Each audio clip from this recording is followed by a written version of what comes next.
Well, it was one ordinary day. I was waiting for my husband to come home from work, and my two sons went to Staffordshire to school, and I was getting changed, and I heard this terrific noise. It was just like a giant cauldron of water being poured onto a fire, a shh sort of noise, you know. And my first reaction was, oh, the children. I thought maybe a plane was crashing or something like that. And I slipped my jumper on and went outside to find my two sons lying flat on the ground in a garden in front of the house, shouting, "Mummy, Mummy, there's a flying saucer." Well, naturally, I just said, "Come on, don't be stupid. Come in the house." But felt sort of a strange sensation. Wended my way up the side of the house to where we had a pump where we used to get all our water from, and automatically looked up to see this, all I can describe, this huge Mexican hat. It was stationary, this thing, and it was bright silver in colour, and it had a dome. It was tilted to sort of, I could see the occupants in it. You saw people in it? I saw people in it. There were two people in there. These people were beautiful people. That's the only way I can describe them. They had long golden hair, like a pageboy bob, just like the old kings. You used to see photographs of the old kings. And the colour of the hair was golden. Now, I was really... What were they dressed in? They had a sort of a polo neck jumper affair, like a ski top suit, in pale blue.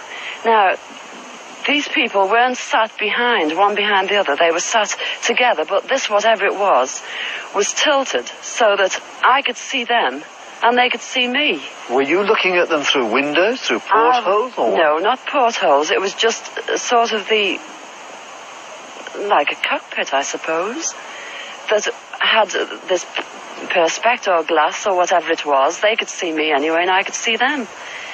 And they had beautiful faces. I shall never forget their faces as long as I live. Their foreheads seemed to be a bit larger than, you know, the bottom of their faces as normal people you would expect to see. But maybe this was just whatever they had round their heads, which was like a transparent fishbowl. And they just looked. And I was absolutely paralytic with fear. I couldn't move, although my mind was ticking over. And they looked so sympathetic that I was just mesmerised for what seemed to be, ages, but it could have only been seconds. And I turned to sort of look down at the boys, was unaware that they were with me, because I was so absorbed.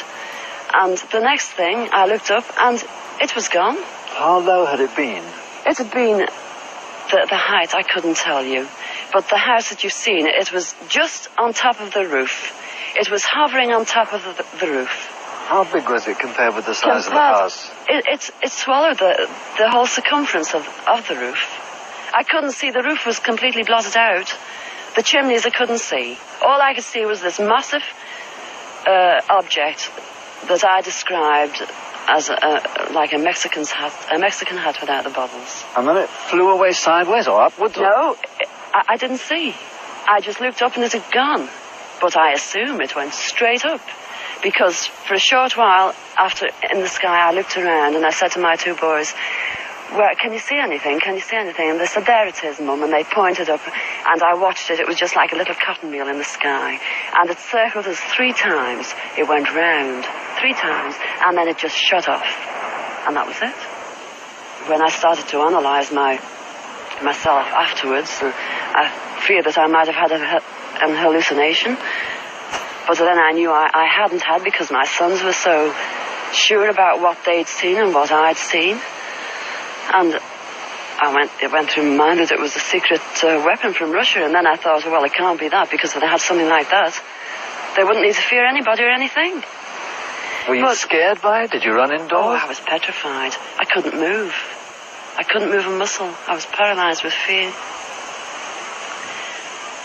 But now I wouldn't be.